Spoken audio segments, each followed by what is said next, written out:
Patrick Wood parked his silver BMW near the Maricopa County Courthouse and glanced at his watch. It was 8 o'clock on Monday morning, another day in his measured life as a successful Phoenix lawyer. At 42, he had achieved what he had dreamed of in his youth: his own practice, the respect of his colleagues, financial stability. But for some reason, with each passing year, it brought him less and less satisfaction. The courthouse was already buzzing with morning activity. Lawyers in expensive suits hurriedly reviewed documents, clients nervously smoked at the entrance, and journalists waited for high-profile cases. Patrick knew this routine like the back of his hand. 20 years of practice had taught him to read people at a glance, anticipate his opponent's moves, and find weaknesses in any case. "Good morning, Mr. Wood." His secretary Carol greeted him as he entered his office on the 15th floor. "You have a meeting with a new client at 9 o'clock. Marcus Reed, charged with burglary." Patrick nodded, glancing through his mail. A standard case, one of hundreds he had handled. Burglary usually meant a young guy from a troubled home, a first serious offense, a chance to negotiate a reduced charge. Routine. "What do we know about the case?" he asked, pouring himself a cup of coffee. 28 years old, single, charged with breaking into a house in Scottsdale. The owners were on vacation. Jewelry worth about $15,000 was stolen. His public defender withdrew from the case for personal reasons. Patrick raised an eyebrow. Public defenders rarely dropped cases without good reason. Either the client was unbearable, or the case was hopeless. Or maybe both. At 9 o'clock sharp, Marcus Reed walked into his office, and Patrick sensed that something had changed in the usual flow of his morning. The young man was above average height, athletic, with dark hair and piercing gray eyes. He moved with a confidence that did not match his status as a defendant. "Mr. Wood, Marcus Reed." He extended his hand for a handshake. Patrick felt a firm, warm handshake and paused for a moment to look at his client's face. There was something interesting about this man. Not that Patrick allowed himself such thoughts during working hours, but sometimes his professional objectivity failed him. "Have a seat, Mr. Reed. Tell me about your situation." Marcus settled into the chair across from the desk and glanced around the office. Framed diplomas, bookshelves, a photograph of his ex-wife, Linda, which Patrick had never taken down after their divorce 3 years ago. "To be honest, Mr. Wood, I'm not guilty of what I'm accused of," Marcus began calmly. "But I have a past that works against me. 2 convictions for petty theft when I was younger, drug problems. I understand that on paper, I look like the perfect suspect." Patrick took notes, but kept an eye on his client. Marcus spoke without the nervousness typical of the guilty, but also without the naive confidence of the innocent. Something in between. "Where were you on the night of March 15th? "At home, alone. I watched TV and went to bed around 11. No one can confirm that." "Do you have a job?" "I do odd jobs in construction when there's work. I haven't had any work for the last month." Patrick nodded. A classic situation. Unemployed with a criminal past, no alibi, the perfect scapegoat for the police. But something about Marcus's manner made him doubt his guilt. "Tell me about your previous lawyer. Why did he drop the case?" Marcus hesitated for a second, showing signs of uncertainty for the first time in the conversation. He said he had a conflict of interest. He didn't explain what it was. Strange. Patrick decided to look into that separately. They spent the next half hour discussing the details of the case. The evidence against Marcus was substantial, but not ironclad. There were fingerprints on the broken glass door, but they could have been left there earlier. Marcus worked in that part of town. A witness had seen him in the neighborhood on the day of the theft, but the identification was questionable. The stolen items had not been found. "I can take your case, Mr. Reed," Patrick finally said. "But I must warn you, my fee is $300 an hour plus expenses. It's not cheap." Marcus smiled, and Patrick noticed how the expression transformed his face, making him look younger and more attractive. "And if I can't pay? Then you'll have to rely on a public defender. They'll find someone else." "What if I offer an alternative form of payment?" Patrick looked up from his papers. There was a tone in Marcus's voice that Patrick couldn't quite place. "What kind of payment?" "I have information that could be valuable to a lawyer. About other cases, other people. I've seen and heard a lot." Patrick frowned. Trading information was a gray area of professional ethics. Mr. Reed, I don't buy information from clients. If you have information about crimes, you should contact the police. What if that information concerns people who could harm your career? Now the conversation was taking a dangerous turn. Patrick leaned back in his chair and looked closely at Marcus. Explain yourself. I know things that some respected citizens of Phoenix prefer to keep from the public. Their special interests, the places they go, the people they meet. Patrick's throat tightened. Did this man know something about his own secrets? About those rare evenings when he drove to bars on the other side of town, where he could take off his respectable divorced lawyer mask, at least for a while? I don't understand what you're getting at. Marcus leaned forward, closing the distance between them. I think you do. People like us need to help each other. People like us? Those who are forced to hide their true nature. Patrick felt his pulse quicken. This conversation had gone too far, but he couldn't stop it. Marcus looked at him with an understanding Patrick hadn't seen in a stranger's eyes in many years. Mr. Reed, I'm afraid you're mistaken in your assumptions. Wrong? Then why didn't you call security? Why are you still listening to me? Why indeed? Patrick knew he should end the meeting, walk away from the case, forget about this man. But instead, he remained seated, as if hypnotized. Let's get back to your case, he said finally. Of course, but the offer still stands. Mutual assistance can take many forms. They spent another half hour discussing the details of the charges, but Patrick found it difficult to concentrate. Marcus answered questions, provided information, and behaved like a normal client. But there was something intangible in the air, an electric tension that Patrick hadn't felt in a very long time. When the meeting came to an end, Marcus stood up and held out his hand again. Thank you for your time, Mr. Wood. I look forward to your decision. I'll be in touch tomorrow. I'll be waiting. Marcus headed for the door, but turned back at the threshold. By the way, I like your office, especially the view from the window.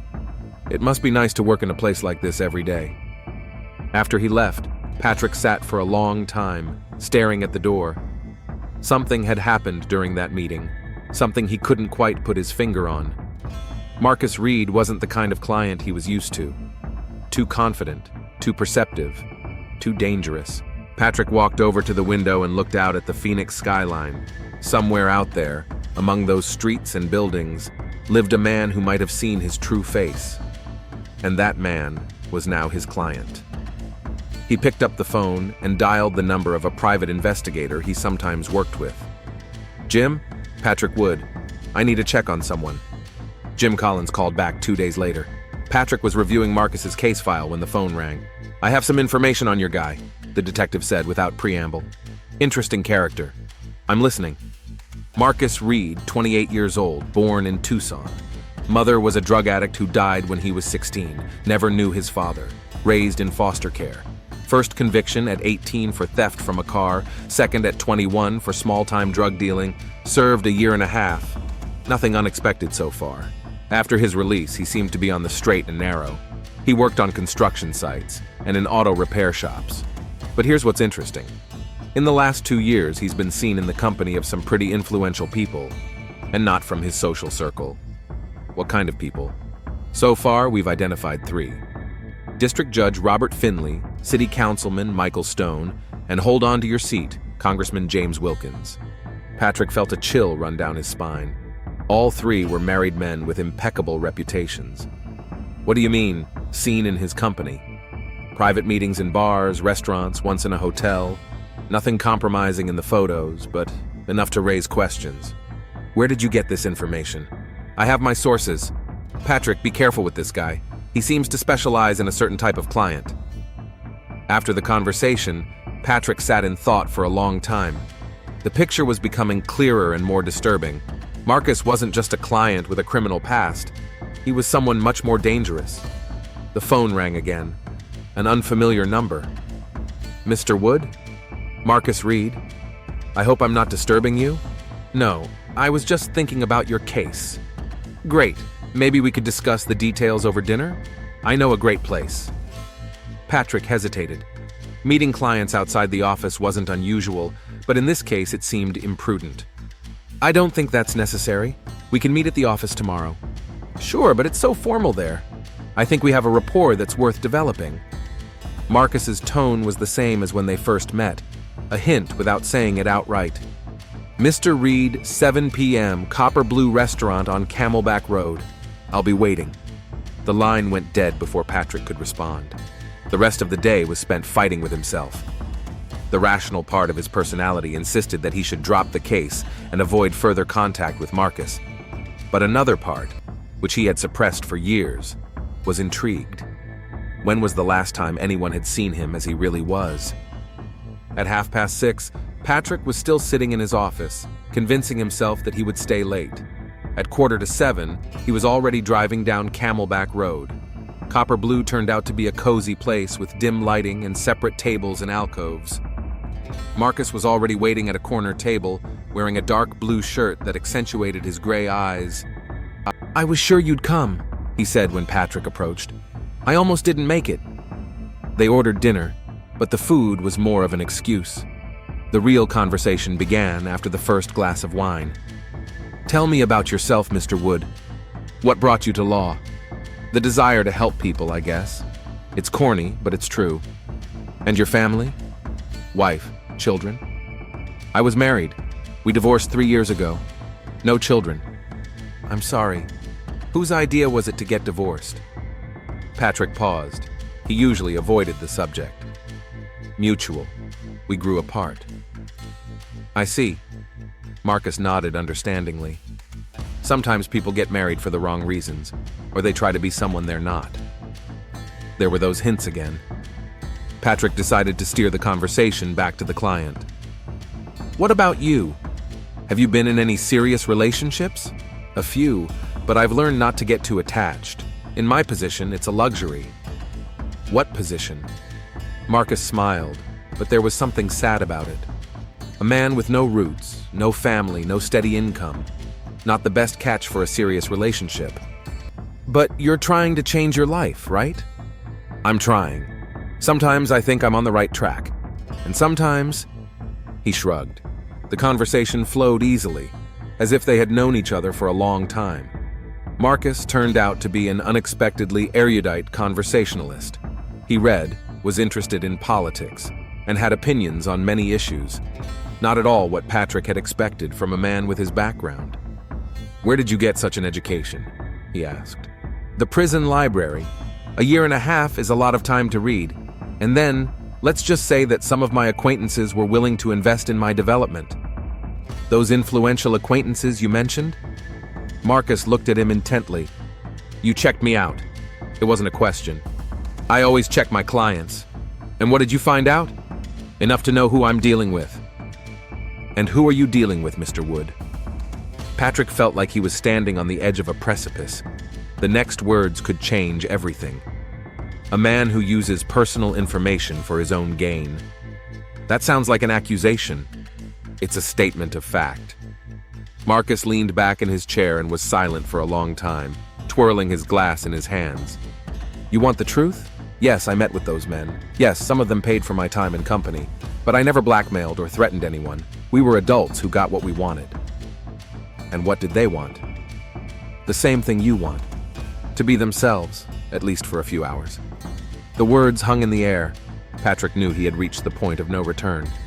"You're wrong about me." "Wrong? Then why do your eyes say otherwise?" Patrick looked into Marcus's gray eyes and saw understanding, acceptance, something he hadn't felt in many years. With his wife, he always felt like an actor playing a role. With his colleagues, too. Even when he was alone, he rarely allowed himself to be honest. "It's complicated," he said finally. "I know, especially in your position, your reputation, your career, public opinion, but aren't you tired of pretending? Every day. Then why do you keep doing it? What else is there? Destroy everything I've built in 20 years? You don't have to destroy it. You can just allow yourself a little happiness." The waiter brought the bill, but neither of them paid any attention to it. "What do you suggest?" Patrick asked. "Start small. Dinner like tonight. Conversation.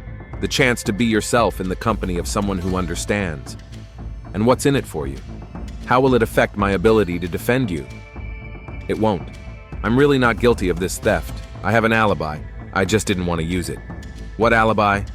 I was with Judge Finley that night, at his country house. Patrick felt dizzy. If that was true, the case could be closed in a week. But the price of such an alibi, will he agree to testify? If he has to, but he'd prefer to avoid publicity. I see. They left the restaurant together. In the parking lot, Marcus stopped next to a beat-up pickup truck. Thanks for the evening, Patrick. Can I call you Patrick? Yes. I live nearby. If you'd like, we could continue our conversation. Patrick knew he should say no, get in the car and drive away. Instead, he nodded.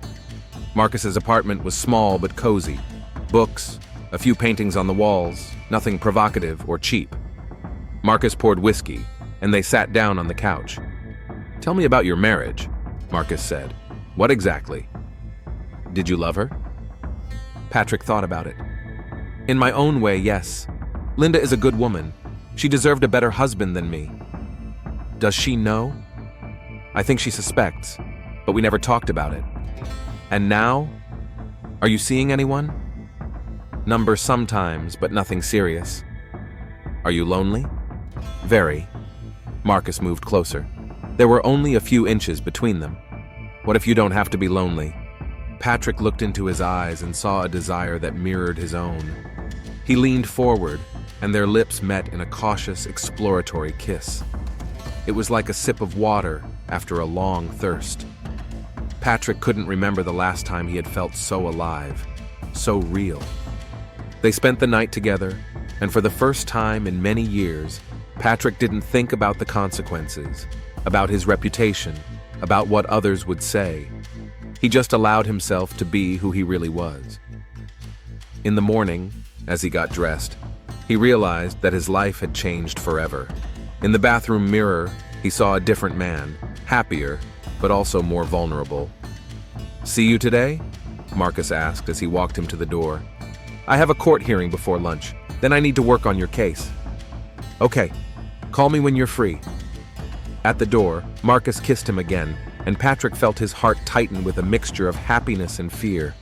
On the way to the office, he tried to analyze what had happened.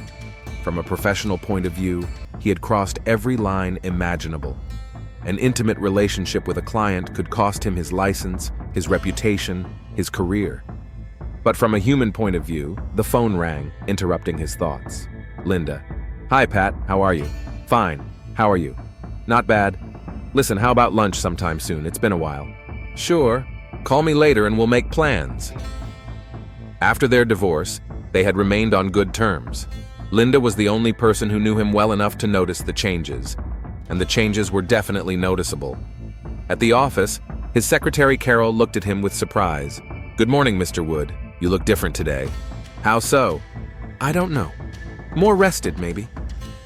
If even Carol had noticed, the changes were really obvious. Patrick decided he needed to be careful. The day passed as usual, but his thoughts kept returning to Marcus. To the touch, to the conversation, to the feeling of wholeness that had been missing for so long. In the evening, he called. Did you miss me? Marcus asked. Yes, Patrick replied, surprised at his own honesty. Then come over. I have a proposal regarding my business. It was the beginning of a dangerous game, but Patrick couldn't stop now. 3 weeks later, Patrick realized that he was living a double life with such intensity that sooner or later, it would lead to disaster. His days passed in the usual routine: court, clients, documents. But the evenings belonged to Marcus, and that time seemed more real than anything else. They met in different places, sometimes at Marcus's place, sometimes in hotels on the outskirts of town. Sometimes they drove to Sedona or Flagstaff under the pretext of working on a case. Patrick told himself that it was temporary, that he was in control. But with each passing day, his control slipped further and further away. We have a problem, Marcus said when they met at the Gilbert Inn Hotel. It was Thursday, 8:30 in the evening. Patrick, who was unbuttoning his tie, froze. What problem? Someone saw us the day before yesterday when we were having dinner at the Phoenix City Grill. Patrick's heart skipped a beat. He always chose his locations carefully, avoiding places where he might run into acquaintances. Who exactly? I don't know. But today a man called me and said he had some interesting photos. He suggested we meet. Patrick sat down on the edge of the bed, feeling the world begin to crumble around him. What does he want? Not sure yet. The meeting is set for tomorrow at 1 p.m. at Steele Indian School Park. Are you going? Do I have a choice? Patrick ran his hand through his hair. This was his worst nightmare. Everything he had lived and worked for could disappear because of a few photographs. Listen, maybe we should... He didn't finish his sentence. Break up? Marcus sat down next to him. Is that what you want? Patrick looked into his eyes. Did he want that? 3 weeks ago? Yes, definitely. But now, the thought of going back to his old, empty life seemed unbearable. I don't know. I do. You're happy for the first time in years. Are you really going to let some jerk ruin that? What do you suggest? Let's find out what he wants first. Maybe there's a solution. The next day dragged on agonizingly. Patrick spent the morning in court defending a client in an insurance fraud case, but he found it difficult to concentrate. His thoughts kept returning to the upcoming meeting. At 12:30, his phone vibrated. A message from Marcus. On my way to the meeting. I'll call you back as soon as I'm done. The next 2 hours were torture. Patrick tried to work, but checked his phone every 5 minutes. When the phone finally rang, he grabbed it before the second ring. Well? Come over to my place. It's urgent. Marcus's voice sounded strange, not frightened, but excited. The apartment smelled of strong coffee and cigarettes. Marcus paced around the room, clearly agitated. You won't believe who that was, he said without preamble. Tell me. Tom Harrison. Patrick felt the ground slip away beneath his feet. Tom Harrison, the Maricopa County prosecutor, his colleague, the man he had worked with on dozens of cases, sometimes playing golf with on weekends. Tom? But why? Sit down. It's a long story. Marcus poured 2 glasses of whiskey and sat down across from him. Remember I told you about my influential acquaintances? Tom was one of them. About a year ago, we met at one of those bars where people like us hang out. He was married, respectable, but very lonely. Patrick listened, feeling increasingly puzzled. We saw each other for a few months. Nothing serious, just company. He paid for my time, I provided discretion, the usual arrangement. And then what happened? He fell in love. He started talking about wanting to change his life, leave his wife, make our relationship official. I tried to explain that it was impossible, but he wouldn't listen. Marcus took a sip of whiskey. When I told him I wanted to end our relationship, he started making threats. He promised to ruin my life, put me in jail for something. I didn't take it seriously. And then you were arrested for theft. Exactly. And now it's clear who's behind it. Patrick tried to make sense of what he had heard. Tom, the man he considered a friend, had fabricated a case against Marcus out of jealousy. But how did he get the photos? He was following me. He saw us together and decided to use it as extra leverage. What's he offering? Here's the interesting part. He doesn't want money. He wants me to go back to him. Marcus stood up and walked over to the window. He said he's willing to drop the theft charges if I agree to resume our relationship. If I refuse, he'll publish the photos and ruin both our careers. My God. Patrick buried his face in his hands. What have we done? We didn't do anything wrong. We just loved each other. The word loved hung in the air. They had never said it outright, but Patrick knew that was how he felt. And judging by Marcus's voice, the feeling was mutual. And what did you tell Tom? That I'd think about it. I have 3 days. Patrick stood up and began pacing the room. The professional part of his mind was trying to find a legal solution, but his emotions were clouding his judgment. This is blackmail. We can file a complaint. Against the district attorney? Are you serious? We have witnesses to your meetings, evidence. Patrick, Marcus took him by the shoulders. Stop. Think realistically. Who would believe a former drug addict against a respected prosecutor? He was right. Any accusation against Tom would look like an attempt to discredit the investigation, and the photos of their dinners together would only confirm the theory of collusion between lawyer and client. Then what do we do? There's one option, Marcus said slowly, as if weighing each word. But you're not going to like it. Go ahead. I can agree to his terms, temporarily, until we find a way to stop him. Jealousy flared in Patrick's chest like physical pain. Number, I won't let him blackmail you. What else is there? Find something on him. Everyone has skeletons in their closet. Patrick, it's dangerous. If he finds out we're digging, then we'll be careful. They talked late into the night, discussing options. Patrick suggested hiring a private investigator to follow Tom, but Marcus thought it was too risky. In the end, they decided to start small. Patrick would try to find out more about the prosecutor's personal life through mutual acquaintances. Are you sure you want to risk your career for me? Marcus asked as they went to bed. Are you sure you want this? I just want to understand what this means to you. Patrick turned to face him. In the dim light of the room, Marcus's eyes looked almost black. It means I can't imagine life without you anymore. They made love with desperate tenderness, as if trying to capture every touch in case it was the last. In the morning, Patrick woke up with a clear plan of action. First, he would talk to Jim Collins. The detective was discreet and reliable. Then he would try to find out more about Tom Harrison's habits and weaknesses. A surprise awaited him at the office. Linda was sitting in the reception area, leafing through a magazine. Hi, Pat. Hope I'm not disturbing you? Of course not. Come in. In his office, she settled into a familiar chair and looked at him intently. You've changed, she said without preamble. In what way? I'm not sure. You seem more alive, maybe, like something important has happened in your life. Patrick felt a twinge of anxiety. If even Linda had noticed the change, I've just been getting more sleep lately. Really? She smiled. I thought maybe you had met someone. Linda, relax. I'm happy for you. Honestly, you've been alone for too long. She paused, then added, just be careful, okay? Gossip spreads fast in this town. After she left, Patrick sat for a long time, thinking. Even his ex-wife had noticed the change. What about more observant people? He dialed Jim Collins's number. I need another favor, a delicate one. I'm listening. Tom Harrison.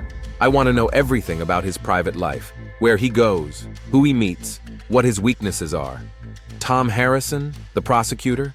Are you sure, Patrick? More than sure. It'll cost more, and it'll take time. I'll pay whatever it takes and try to get it done quickly. That evening, Marcus called with news. Tom called. He wants to meet today. He said his patience is running out. Where? At his place. His wife's away visiting her sister. Patrick clenched his fists. The thought of Marcus alone with Tom was unbearable. Don't go. Tell him you're sick, anything. If I don't go, he might get angry and do something rash. It's better to play for time. Marcus, everything will be fine. I know how to deal with people like that. That's exactly what I'm afraid of. The evening passed in agonizing anticipation. Patrick tried to work, but he couldn't concentrate. At 10:30, the phone rang. It's over. Marcus's voice sounded tired. What happened? Tom has completely lost his mind. He locked himself in the house with me, saying that we would be together, that he was ready to give up everything for me. I tried to calm him down, but he became more and more aggressive. God, are you okay? Yes, but I barely got away. He's drunk and dangerous. Patrick, I'm afraid he might do something irreparable. Come to my place, right away. I can't. He's watching the house. I can see his car across the street. Patrick looked at his watch. It was 11:45. Listen carefully. Tomorrow morning, I'll file a motion to have your case transferred to another jurisdiction. I'll say I have reason to suspect bias on the part of the local prosecutor. Will that help? It'll draw attention to Tom and make him more cautious. In the meantime, try to avoid him. Okay. Patrick? Yes? I love you. The words he had waited so long to hear came at the worst possible moment, but that didn't make them any less important. And I love you. As he hung up, Patrick realized they had entered the most dangerous phase of the game. Tom Harrison was no longer just a jealous lover. He was a threat that could destroy everything. Friday, April 23rd, 7:45 a.m. Patrick Wood lay in bed, staring at the ceiling and listening to the sounds of Phoenix waking up outside. Today, he was supposed to file a motion to transfer Marcus's case, but first he had to meet with the client himself to discuss strategy. The phone rang at 8:20 while Patrick was shaving. "Can you come over? It's urgent." Marcus's voice sounded strange, either frightened or excited. "What's wrong?" "Better when we meet. It's about Tom." Half an hour later, Patrick was standing at the door of Marcus's apartment. The door was ajar. "Marcus?" he called as he entered. "I'm here." Marcus was standing in the middle of the living room with his back to the door. Something about his posture seemed disturbing to Patrick. "What's going on? You look—" Marcus spun around. He was holding a gun. "I'm sorry, Patrick." "Marcus, what are you doing?" "Sit down. On the couch." Patrick slowly walked over to the couch, keeping his eyes on the gun. His thoughts raced chaotically. This couldn't be the man he had fallen in love with. "Explain what's going on." Marcus sat down opposite him, holding the gun on his lap but not lowering it. "Tom is dead." The words hit Patrick like a bucket of ice water. "What?" "Last night, after we talked, he came to my place. He was drunk and aggressive. He broke into the apartment and started threatening me. He said that if I didn't go with him, I wouldn't be with anyone else." "My God, Marcus, you killed him?" "Self-defense. He attacked me with a knife. I've had the gun for a long time, just in case." Patrick tried to stand up, but Marcus shook his head. "Don't move." "Marcus, if it was self-defense, we can—" "No." His voice became cold. "We can't do anything because Tom told me something interesting before he died." "What?" "About you. It turns out, dear Patrick, you're not as innocent as you wanted to appear." Patrick's mouth went dry. "I don't understand." "Tom knew about your trips to those bars long before we met. He'd been watching you for months. Then I showed up and he had a plan." Marcus stood up and began pacing the room, still holding the gun. "You know what surprised me? How easily you took the bait. One hint about our shared orientation, and you were ready to break all the rules of your profession. You worked with Tom?" "From the beginning. The theft I was accused of was his idea too. We needed a reason to meet." Patrick felt everything he had believed in over the past few weeks crumbling. So it was all a lie. "Not everything. The sex was real. You're good in bed, Patrick. And the money you spent on our dates was real too." "What about the feelings?" Marcus laughed, but there was no joy in his laughter. "Feelings? Are you serious? I'm a professional, Patrick. I give my clients what they want to hear." "Then why the gun? If Tom's dead, the plan worked." "Because you know too much. About Tom, about me, about our meetings. You're the only one who can connect me to his death." Patrick realized he was in mortal danger. The man he loved was going to kill him. "Marcus, think about it. I won't say anything to anyone. I have my own reputation to protect." "Your reputation is already ruined. Tom had recordings of our phone conversations, photographs. They'll find all of that when they search his house." "But why would I kill him? What motive do I have?" "It's very simple. You found out about the blackmail and decided to eliminate the threat. And then you killed the only witness, me.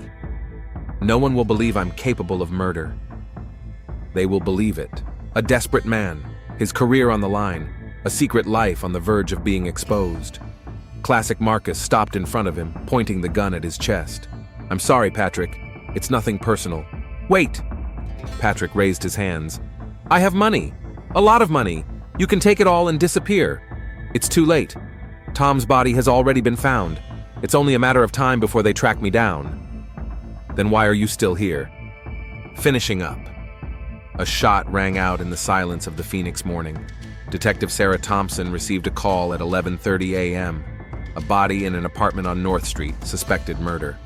She already knew about the death of District Attorney Harrison. He had been found at home a few hours earlier with a stab wound to the chest. Now a second body in one morning. "What do we have?" she asked Officer Rodriguez, the first officer on the scene. "Patrick Wood, 42 years old, lawyer, single gunshot wound to the chest, found by the maid around 11 this morning." Sarah entered the apartment. The body was lying on the sofa in the living room. The posture seemed natural, as if the victim had been sitting and talking to the killer. There were no signs of a struggle, nothing overturned or broken. Did you find the weapon? Number, and it doesn't look like anything was stolen. The wallet is here and so is the expensive watch. So it wasn't a robbery. Sarah looked around the room. There were 2 glasses on the table, one half empty, an ashtray with cigarette butts from 2 different brands. The victim didn't smoke. She already knew that from the preliminary file. Who was the last person to see him alive? His secretary said that yesterday around 6 he said he had a meeting with a client. He didn't give a name. Interesting. Sarah photographed the scene from different angles, then noticed the coffee table. Among the papers was a folder labeled State of Arizona v. Marcus Reed. Rodriguez, find me everything on Marcus Reed. Address, phone number, where he works. Do you think he's involved? I'm considering all possibilities at this point.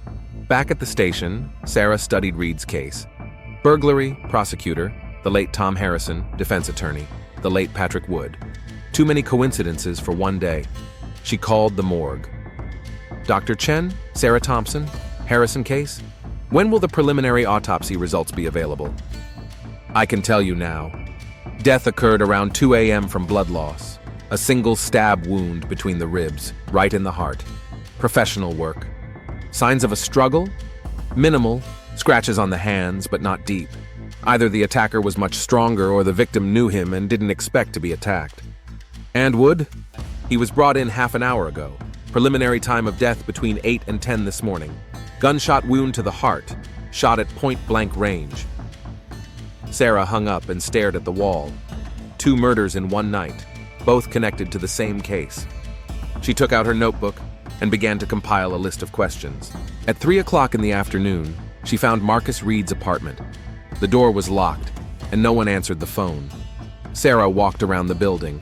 The windows were also locked, and there were no signs of anyone inside. When was the last time you saw him? She asked a curious elderly woman who lived next door. Yesterday morning. He left in his car and didn't come back. And this morning I saw a man at his door, but I couldn't see his face. What time was that? Around 9, maybe 9:30. The time coincided with Wood's estimated time of death. At 4 o'clock, Sarah received a search warrant for Reed's apartment. Inside, it was neat, too neat. No personal belongings, no photographs, no letters. It was as if no one had lived there. In the bedroom, she found a safe built into the wall behind a painting. The locksmith arrived an hour later. Inside the safe were documents that turned the case upside down. Photographs of Tom Harrison with various young men, including Reed, recordings of phone conversations, and a letter on the prosecutor's office letterhead with a plan for an operation against corrupt lawyer Patrick Wood. Damn it, Sarah muttered as she read the documents. The story was becoming clearer, but also more confusing. According to the papers she found, Harrison suspected Wood of corruption and decided to set him up, using Reed as bait. The goal was to get the lawyer to violate his professional ethics and then blackmail him. But something went wrong, and now all 3 were dead. That is, 2 were dead, and the 3rd had disappeared. At 6 in the evening, Sarah was questioning Wood's secretary. "Has Mr. Wood been different in the last few weeks?" she asked. Carol nodded. "Definitely. He seemed more alive, I guess. He looked better, smiled more. I thought he had met someone." "Did he mention the name Marcus Reed?" "He's his client in the theft case. They met several times, not just at the office." "What do you mean, not just at the office?" "Well, he said he met with clients in restaurants and hotels. He said it was a sensitive case and required a special approach." Sarah wrote down every word. The picture was becoming clearer. "And yesterday? What did he say about the meeting?" "Just that he had a meeting with a client at his home. That was unusual. Mr. Wood preferred formal meeting places." At 7 o'clock in the evening, Sarah spoke with Wood's ex-wife. "Patrick seemed like a different person these last few weeks," Linda said, wiping away tears. "Happier. I was happy for him."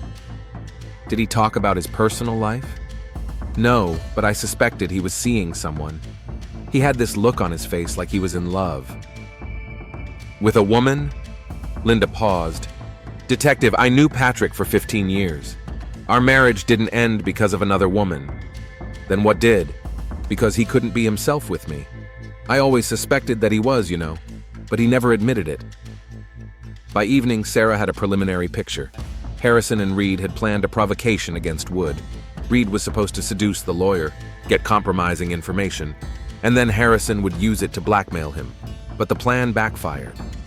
Perhaps Wood had found out about the deception. Perhaps there had been a conflict between Harrison and Reed.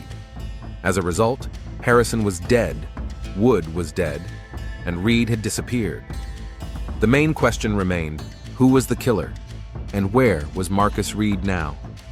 At 10 o'clock in the evening, a call came in from the train station. Detective Thompson? We have a guy here trying to buy a ticket to Mexico City with cash. He matches the description of your suspect. Detain him. I'm on my way. Sarah raced through Phoenix at night with her lights flashing. The case was nearing its conclusion, but she knew that the most important questions were yet to be answered. Marcus Reed had been sitting in a holding cell for 6 hours, but Detective Thompson was in no hurry to question him. She was studying all the documents she had found, piecing together a complete picture of events. At 2 in the morning, she finally entered the interrogation room. Marcus looked calm, even relaxed. Mr. Reed, do you know what you're suspected of? The murder of Patrick Wood and Tom Harrison, I suppose. And what can you say about that? That I'm innocent. Sarah placed the folder with the documents from the safe on the table. Then explain these photos to me. And this letter from Prosecutor Harrison with a plan to frame Mr. Wood. Marcus glanced at the papers, but his expression didn't change.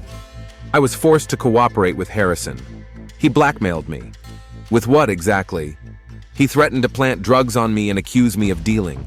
I have a criminal record. Who would believe my word against a prosecutor? Sarah sat down opposite him. Tell me everything in order, from the beginning. Marcus leaned back in his chair. 6 months ago, Tom Harrison arrested me for possession of marijuana. It was a minor offense, but for someone with my past, it was a serious problem. He offered me a deal. He would drop the charges if I did him a small favor. What kind of favor? At first, just keeping him company. Tom was lonely. His wife didn't understand him. The usual story of a married man who can't admit his true nature to himself. And you agreed? Did I have a choice?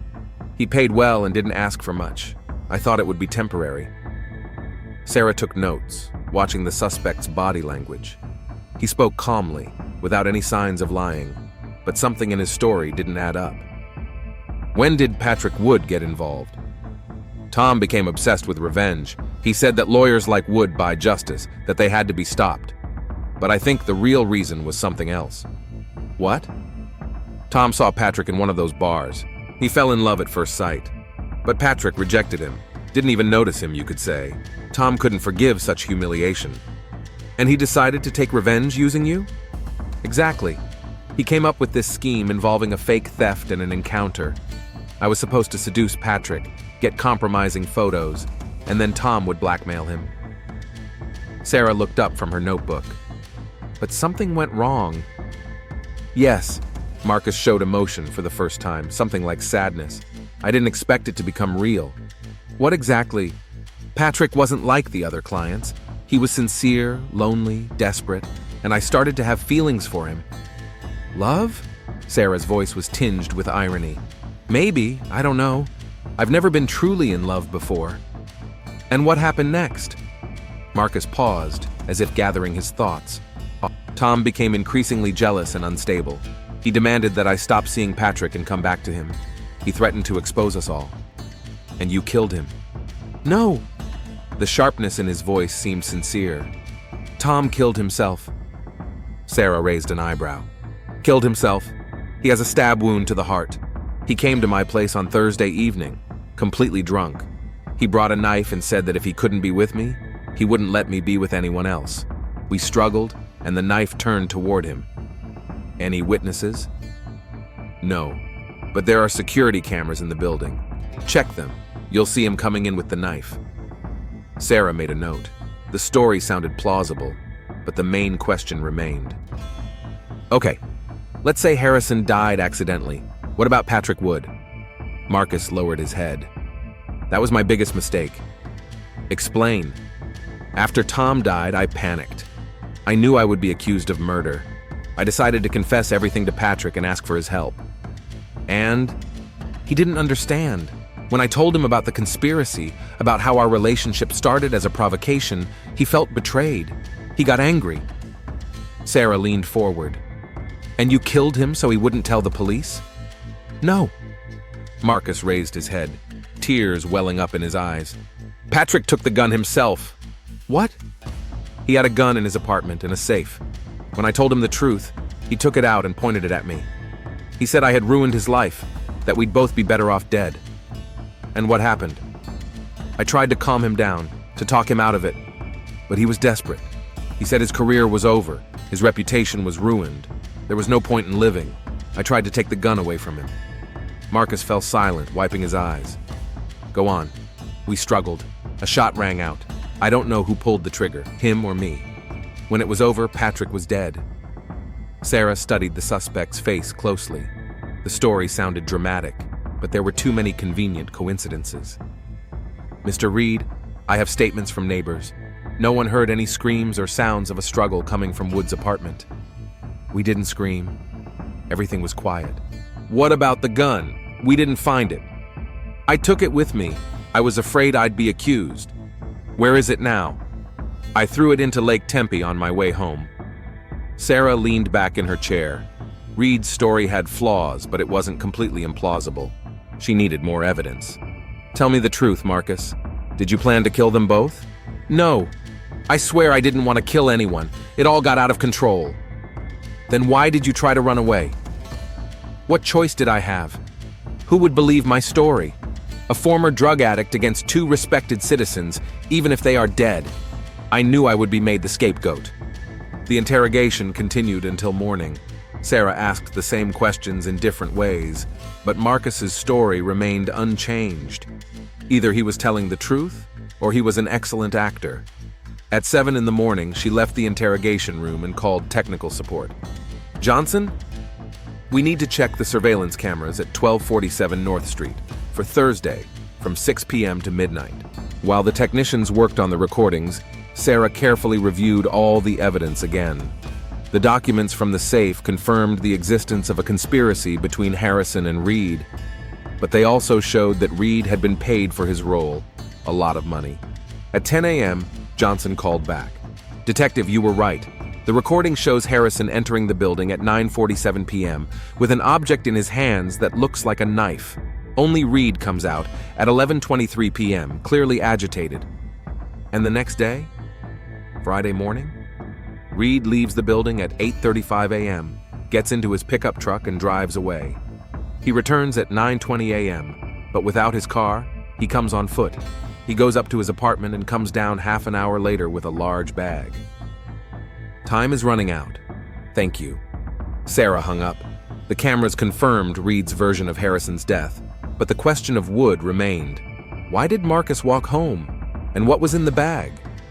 At noon, she received the ballistics report on the Wood case. The shot was fired from a distance of no more than half a meter, the expert reported. The angle of the bullet's trajectory indicates that the shooter was standing directly in front of the victim, possibly even sitting. Are there any signs of a struggle on the victim's hands? Minimal. A couple of scratches, but nothing more. This contradicted Marcus's account of a struggle for the gun. Sarah returned to the suspect. Mr. Reed, I have a few more questions. I'm listening. Ballistics show that Patrick was shot at point-blank range, with no signs of a serious struggle. How does that fit with your story? Marcus paused. Maybe I don't remember correctly. It was very tense.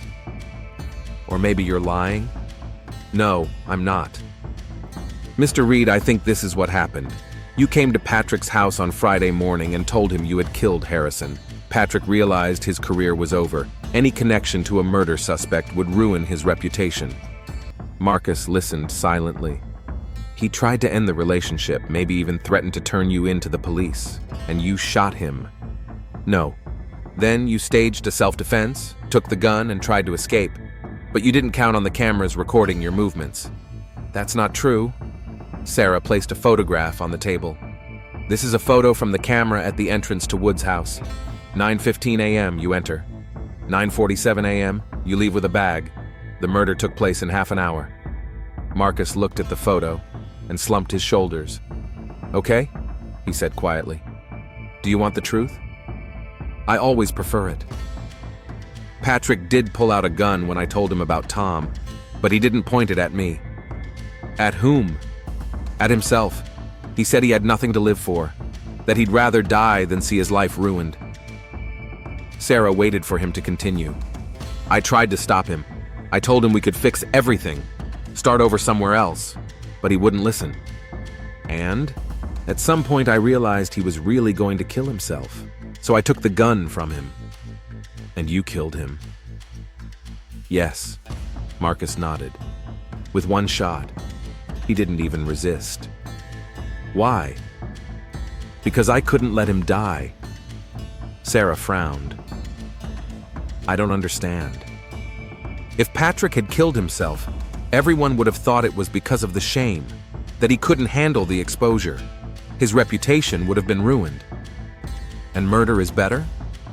With murder, he's a victim, not a coward. People will remember him as a successful lawyer who was killed by a criminal, not as a gay man who couldn't live with the shame.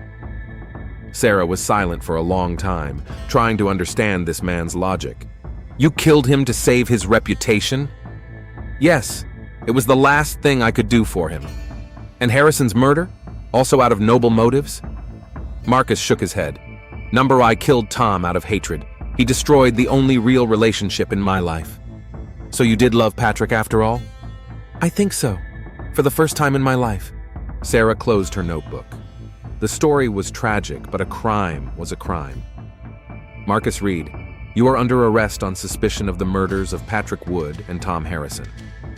A week later, local newspapers wrote about a romance that ended in murder. The story received widespread publicity. A successful lawyer, a corrupt prosecutor, and a young man who caused their deaths. Linda Wood gave her only interview after her husband's funeral. Patrick deserved better. He was a good man who just wanted to love and be loved. If our society were more tolerant, maybe things would have turned out differently. Marcus Reed was sentenced to life in prison for double murder. At the trial, he showed no remorse but asked that people remember Patrick Wood as an honest lawyer, not as a victim of scandal. Phoenix went on, but the Wood-Reed case was discussed in legal circles for a long time. Some spoke of the importance of professional ethics. Others spoke of the price of hypocrisy and secrecy.